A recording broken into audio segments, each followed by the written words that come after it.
finding the language, journaling, and really just kind of tapping into, okay, if I'm an individual, where do I want to plant my flag? If we're an organization, you're sitting down with your board, you're sitting down with the board of directors, you're sitting down with your business partner and figuring out, okay, what brought us together? What are we seeing successes? What are our, AAA customers telling us they like about us? What are our detractors saying maybe they don't like about us? And really just listening to the marketplace and the way you're being received is a really powerful way to get at some of these core values. Hi, I'm Erin Marcus, former corporate executive turned entrepreneur and founder and CEO of Conquer Your Business. Welcome to the Ready Yet podcast. We're excited to bring you more than 100 episodes of interviews and insights designed to help entrepreneurs get the financial and emotional freedom they need in order to build a business and a life they're proud of. All right. Hello, and welcome to this episode of the Ready Yet podcast, where I am here with my friend Tom Briggs, who I met at an event several months ago, and we had an amazing conversation. And then I know you talked to another associate of mine, Alex, in our company, and he was like, oh my God, what an amazing conversation. And so I figured we had to share you with everybody. So before we get into the conversation for everyone, though, why don't you tell everyone a little more officially who you are, all the things, what you do? Yeah, thank you, Erin. Yeah, it's weird. The world of online networking is surprisingly small, right? You start seeing the same people. And I always tell, it's like good people know good people. If you just keep connecting with good people, you can, leapfrog from one to the next and just build an awesome network. Totally. Yeah, so Portland, Oregon. I'm founder of Epigraph, which is a brand strategy collective. We have members around the world, but effectively my background's at the Venn diagram overlap of design and marketing, and then layering brand onto that. So if you know the Pacific Northwest, if you know Portland, Nike World Headquarters is like 5 miles down the road. It's also home to Wieden Kennedy, the world's largest still independent ad agency. So we have a deep roots in creative practice and marketing strategy in this neck of the woods, and just really enjoy helping all manner and all scale of organizations. I worked with pre-venture stage startup, solopreneurs, all the way to global Fortune 50, get their brand dialed in, figure out that product market fit, and really differentiate, blue ocean strategy, figure out how to be an N of one in their marketplace, and honestly just stand out. And once you sort of see that, you can kind of recognize that, the music may be slightly different between, a Samsung or an Intel or an individual coach or solopreneur, but there's some fundamental rules of the road, and the dance steps are basically the same. Awesome. I love it. I'm all into branding and messaging and all that as well. So I can't wait to dive deep on some of this, because the things that we were talking about and some of the things that I think differentiate your approach to brand is this idea of values rooted personal branding. Yeah. And I'm a big, like, one of the phrases that I've heard and I use is this idea of purpose-driven payday, which is not terribly similar to what you're talking about, right? What is the purpose is often associated with brands or individuals who are doing what they're doing because they're being driven to actually support something else, usually externally, right? But let's talk about that a little bit, because what we were chatting about before we hit record that I think is so important is these AI tools that are so helpful and so amazing. And I had my hesitation, and then I've learned how we're using them, are creating monumentally more noise in an already noisy marketplace. Yeah. So where does a value-rooted personal brand fall into that world? Yeah, no, it's a good question. And I always love to start by defining terms. Values is one of these words we hear thrown around a lot, like brand. But, functionally, values at their root are the things we value. If you're an individual, They're think of priority. You're ordering things, X takes priority over Y. If you're an organization, whether you explicitly have a value statement or you just demonstrate through your actions, you may show that growing shareholder value, outweighs whether, employees get to take 4 weeks of vacation a year. Take your pick. Right. I was just going to say integrity, but that's okay. Yeah. I mean, it all just comes down to ordering, and it's like you have to stack rank order that, right? There are some things you can't have it both ways, so you end up prioritizing and granting certain things more time, energy, resources, etc.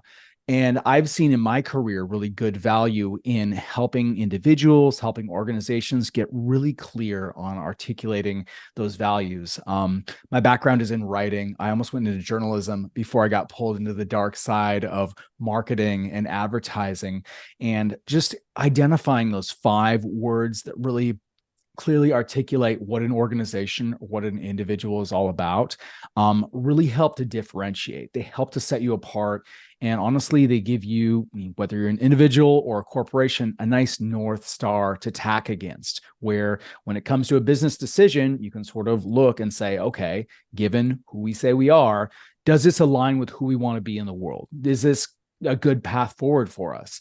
And then you throw AI into the mix. Using AI generative tools may make sense for your organization. They may make sense for you as a service provider if it aligns with and doesn't detract from those core values. If one of your core values, we're at Epigraph, we're really diving into being more human, building more human brands. So if we're bringing AI into the mix and AI tools, which we're experimenting them, but it's never going to be at the reduction of our human aspects, the more human connection. If AI gets between us and establishing those one-to-one connections that are even more compelling in our modern day and age, because everything is becoming so automated, we're going to set that aside and over-index on the human connection, face-to-face, and just go that way. So values guide decisions, guide corporate strategy. They're just such a really nice place to tap into to give you that clear, consistent, coherent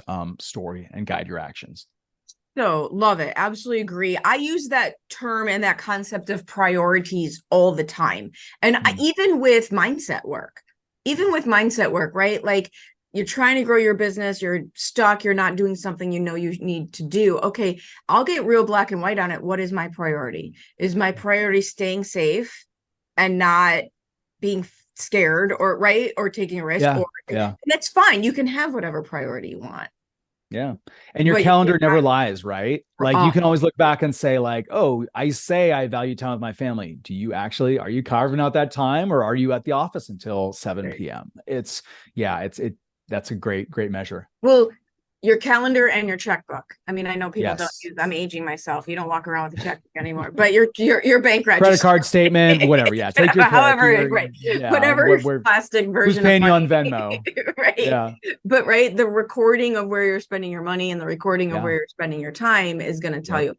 So my question for you, because I absolutely love this idea of a values-based brand, and using your values, your predetermined written values, as a litmus test, right, for the decisions that you're making in your business. For someone who is not as adept at marketing and messaging and branding, how do they understand that these things show up? Like, because nothing sounds weirder than stating your values sometimes. It can feel very contrived if it's just, I believe in X. So how do you just roll that into a brand? Yeah. And it can be challenging, Erin, if you're inside the bottle to read the label. So this is where, it's worthwhile to maybe you take some time away. Maybe you have some trusted clients or fellow collaborators or service providers who you work with who have seen the way you work in the world. They see the way you're received. They see how you interact with customers. This is where it's really good to start, polling the audience a little bit and saying, how do you see me come across? Because it can be so challenging when we're, sitting behind our own eyeballs to really see how we're, perceived in the world. But we're all seen, and bringing in people who maybe are gifted in communication arts to put words to that. Or, a great commercial graphic designer can associate, using things like color theory and shapes. I mean, design is a language. Pictures speak more than words. So once you start building your team and seeking out individuals who can help you, maybe work with you, my collaborations with my clients pretty much always start with that working session of, let's, get a conference room, let's get a whiteboard, let's silence the phones, and just have some space to think and see what comes out. I've heard of people having good luck of going out into like the woods, going on a walk, or schedule some time, take half a day off and just go for a drive and really think about, okay, what do I want to be? What do I consistently see in the world? And really, this is something that begins with a bit of self-discovery. It can feel a little bit squishy and nebulous, but leaning on people who are gifted in this to maybe help you nail it down and say, oh yeah, I see you that way. Because done right, these things should be unchanging over time. Really, these are core values. As you pivot your service offering, as you maybe move between different roles, as you move between companies, there should be sort of unchanging. If one of them feels not quite right anymore, swap it out. This is an evolving, our identities as humans evolve across the course of our career. They evolve across the course of our lives. So you're allowed to change this and pivot and move and insert things. I do like to stick with 5 terms. No more than that. We humans struggle to wrap our heads around more than that, but finding the language, journaling, and really just kind of tapping into, okay, if I'm an individual, where do I want to plant my flag? If we're an organization, you're sitting down with your board, you're sitting down with the board of directors, you're sitting down with your business partner and figuring out, okay, what brought us together? What are we seeing successes? What are our, AAA customers telling us they like about us? What are our detractors saying maybe they don't like about us? And really just listening to the marketplace and the way you're being received is a really powerful way to get at some of these core values. I hope you're enjoying this episode of the Ready Yet podcast, brought to you by Conquer Your Business. With decades of experience, Conquer Your Business creates business and branding strategies that build multiple 6- and 7-figure businesses. And we don't just show you what to do. We have an entire team of people available to help you do it, strategy and implementation. You can learn more and reach out to us by visiting conqueryourbusiness.com. And I think, as I'm listening to you go deeper on this, the 2 things that pop up is, number 1, I call this type of stuff doing the work before you go to work. Because if you don't do this work, you're doing random things. You're doing random acts of business. You're doing random acts of marketing. Like, you don't have that North Star like you referred to earlier. And the other thing that gets people in trouble with this type of concept is like almost what's that term, like a cognitive dissonance around it, where they're saying one thing but they're showing up unrealizing in opposition to it. And the mark, like, you could be random, you could be the best photographer in the universe, but if you say you stand for A and instead you act like B, it actually hurts your credential as a photographer. Yeah. This is a really good way to get at interior integrity, meaning who you are at work matches up with the way you are at home, matches up with the way you are with your friends. And in doing that, achieving that consistency, it takes a lot of mental load off. If you are someone who finds yourself putting on a face at work and changing that at home, it consumes a lot of our limited mental capacity, our mental energy. You're literally burning glycogen and calories to achieve that. If you can move that and achieve that consistency, you can 10x your potential there just by being able to say, okay, I'm not wasting time and effort on that. I can literally just know who I am, know the decisions to be made, and then build success upon that. And I think that's very hard and scary for a lot of people. Because it can be to own who it is, right? To put that flag in the ground and say the line in the sand and all the other cliches and say, this is who I am, right? This is who I am, period, hard stop. Because we want people to like us and we don't want, right? And a Yeah. lot of us Yeah. were, see, you're on the Pacific Northwest. I'm in the Midwest. We're all very nice. Okay. You're We're all you're in very the what we call the bless your heart. Well, I guess that's the more like the bless your that's more heart so. zone. We're Yeah. more Yeah. in, we're just very like, we will let you pull out in front of us in traffic because God forbid we're not Yeah. nice. And I think, Yeah. right. So there's, this is going to be harder for certain people, right? And this can also go off the deep Yeah. end the other way, where this is Yeah. not, I know my truth as permission to be a jerk, right? Yeah, yeah. And you can overdo it. And, it doesn't necessarily give you license to, yeah, be a jerk or just, step on other people's feelings. The most important thing around all of this is to get to that core root authenticity of who you are and how you genuinely want to be perceived in the world. And it does, part of that is looking at maybe those parts of our personality that, aren't as they're not the parts we want to put out and like, trot out, front and center. So yeah, part and parcel of this is, doing the work and diving in, making peace with who we are, and looking at backstory. So much of, in building a personal brand is looking back at, okay, family of origin, country of origin, hobbies, who I am, all these things make up our personality. And owning personal brand is as much stepping into and owning who you are, how you're wired, and your general personality. Great tool for this is assessments. I'm a total assessment geek. So I'm, looking at, did I yes, tell you how, you'll love this, the way I got so into assessments? So I have a journalism degree yeah, and I have a minor in criminal justice, mm, because at the time I was becoming a reporter. And so criminal justice, at least where I went to school, was where you learn how yeah, the courts work and how government works. yeah, Coming out of Chicago public schools, they didn't understand that political science would actually teach me nothing about politics or science, right? Didn't get that. Got to college, figured out criminal justice is where I learned that. yeah, So in that coursework, I had to take a criminal psychology class.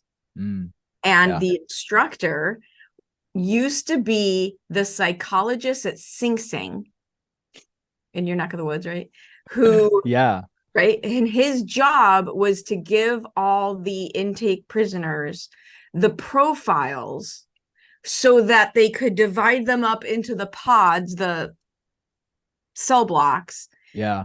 And just with not the have them least like amount, right? With the least amount of eliminate each potential other. violence, Yeah, right? yeah. And so Oh what I man. learned in that course was, one, that's all a thing, like that, Yeah, that's a thing. But yeah, two, after taking several of these assessments and yeah, the instructor showing our results and then showing us the standard results of a sociopath, you get real less judgmental real fast when you yeah, realize you're like yeah. one Scantron answer C away from being in a different cell block entirely.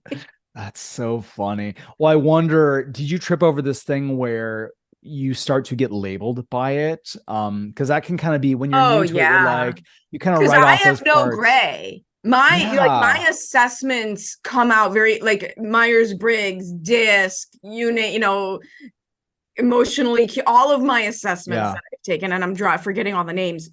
I come out with certain categories way high, and everything's almost non-existent. Like, dude, yeah, this is it. This is yeah, it. There's no yeah. middle ground. And there can be a little bit of there can be a little bit of a recognition that, okay, these are descriptive, not prescriptive. This isn't like putting a label Right. on your head and being like, sorry, I can't do that. I'm an INTP. I just literally Right. can't go there. It's like, no, I use properly, this increases your flexibility and you can, respect, and yes, this is your default, but ideally we're all growing our flexibility and you can move to those other areas. I've been getting a lot of juice out of the Enneagram. Has this come across your radar? Absolutely. And it's funny, Yeah. it's the one that I've taken that I just don't use or subscribe to. I was Yeah. Strength Finders was the other one that I Yeah. finally took, and like, okay, now Yep. I get it. Now I Yeah. see why all of the last 53 years have happened. Right. Yeah. Yeah. Yeah. Yeah. Interesting. Yeah. People gravitate toward different ones. Yeah. Enneagram is the one I added most recently. And one of the rules of it is you're not supposed to label other people, unspoken rules. But Well, yeah, and what it's, I do love now, what I was also very lucky was my second deep foray into these types of assessments was when I was a tutor in college. And the Center for Learning, whatever was that had hired us, used to give us these types of assessments so that we could help identify our students and then meet them where they are. Yes. Yeah. Right. And I think That's that is amazing. a proper way to use it, because it's increasing your flexibility, and you're getting outside of yourself and saying, oh, this person is wired this way. Ideally, I can adapt a little bit, and we always growing that flexibility to adapt. And they're going to resonate more with me if I, communicate with them that way. There's this Ray Dalio, most successful hedge fund manager in the world, tells a story about how he literally built cards. He assessed his entire organization and built like playing cards with each person. So it's like, if he had to like form a team, it's like, okay, I need someone who's an extrovert. Wow, this team's looking really extrovert. I'm like, that is awesome. Like, I love that idea of like having like a Pokemon card that's me. It's like, okay, my extroversion, introversion is here, and my, Like a dating critical versus profile, but creative. for work. It's kind of, I love that. And I heard Well, this other here's the other tactic. thing, though. Could you imagine how happier your team will be? And I've been having a lot of conversations about this because what I've been telling people about growing a business and hiring a team. Yeah. And what is the benefit of doing this the right way is it's been 5 or 6 years in my life that, one, I don't do work that I suck at and I hate doing. And two, I don't interact with anyone that I don't like. Yeah. Imagine the blessing of being able to say that. And a lot of it is understanding who I am. Yeah. And knowing what I suck at and surrounding myself with people who complement it. Yeah. Yeah. And there's a privilege in that. Like the privilege of being able to fire a client. Oh my gosh. That is just the never, best thing in the world. Yeah. Or work in an organization. Getting to that point. Yeah. Or work in an organization where you are truly on board with what they're all about. Like early in your career, you may not have that because you got to keep like soul and body united and pay the bills. Yeah, exactly. Yeah. Absolutely. I think there's this Brené Brown line that I really love. Clarity is kind. Oh, yes. Like unclarity is unkind. It's so true. Like if we can just get clear, and it's hard to get that clarity, especially, when we're looking through our own eyes, it's like, I don't have this perspective because I'm not standing outside myself. But it's also clarity, I mean, in giving instructions, clarity in knowing what you stand for so that you're attracting the people who want to be attracted to you. Like, we get ourselves into such a mess, looping this back to personal brand. We get ourselves into a mess when we are mushy on the external, but hard on the internal. Yeah. Right? Like internally, we know what we want, don't want, how we are, how we're not, what we like, what we don't like. But externally, we're so mushy that we end up either one, screwing ourselves up as business owners because you attract nobody, or two, attracting people that you're not going to do a good job for. You're not happy, they're not happy. Yeah. Team members you're not going to do a good job with, you're not happy, they're not happy. So the more congruity you can have, to your earlier point, between what you're really doing, thinking, and feeling and what you put out to the world. And I've just been lucky in my life because with the way that I've described it for me is I don't have the attention span to be different in these, like, I'm just so high energy that there's no attention span bandwidth for anything. But I've probably gotten myself in trouble the other side. Like, okay, you're too Erin. Can we just tone it down a little in this situation? Was that what I imagine that was really transformative though, when you could own that and say, wow, this is who I am, and like being okay with that, being okay with yourself. Yeah, and that's hard earned place to be as well.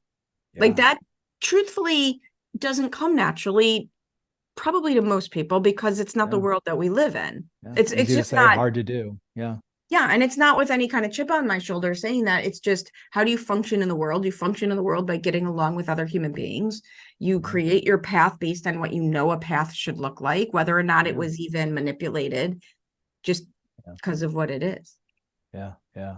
Yeah. We're meant to be in community. We're meant to be surrounded by people who, are different shapes than us. And then we can just sort of complement each other. None of us has to go it alone. Like provably it is unhealthy for anyone who's going to try and just go COVID, it right? alone. COVID lockdown has proven that Yeah. point, right? This is not Yeah. good for anybody Yeah. to be Absolutely. completely separated. Awesome. Well, this is amazing. I'm so glad we had this conversation and shared some deeper thoughts on what I consider another way to look at personal brand, because I work with, so much of my audience and so many of my clients are trying to build a personal brand on the front end of their business, which is so important. Yeah. But they're thinking about it as, how can I grow the business, not necessarily bringing it back to who they are. Mm-hmm. Yeah. And so Yeah. I absolutely love this. So thank you for your time and your energy. How can people continue this conversation with you? How do they Yeah. find you? Yeah. Hello, epigraph.com. So that has all the links there. That's the website. I'm on LinkedIn and all the socials. So yeah, reach out. I love connecting, as I said, with other awesome human beings. I know people who follow you, tune into you, are rad because you and I hit it off so well. So yeah, hello, epigraph.com, or just Google Epigraph. And we're the one in Portland, Oregon. On LinkedIn or any of your favorite social networks, and reach out, say hi. Love talking about this stuff. Love talking about brand strategy. I've worked in a lot of different industries and just always love, getting out of my silo and chatting with people who are far afield. Lifelong learning. It's a long, long journey. Awesome. Thank you. We'll make sure all the links are right in the show notes as well. You can just be one click away from everybody. So thank you again for everything. Thanks, Erin.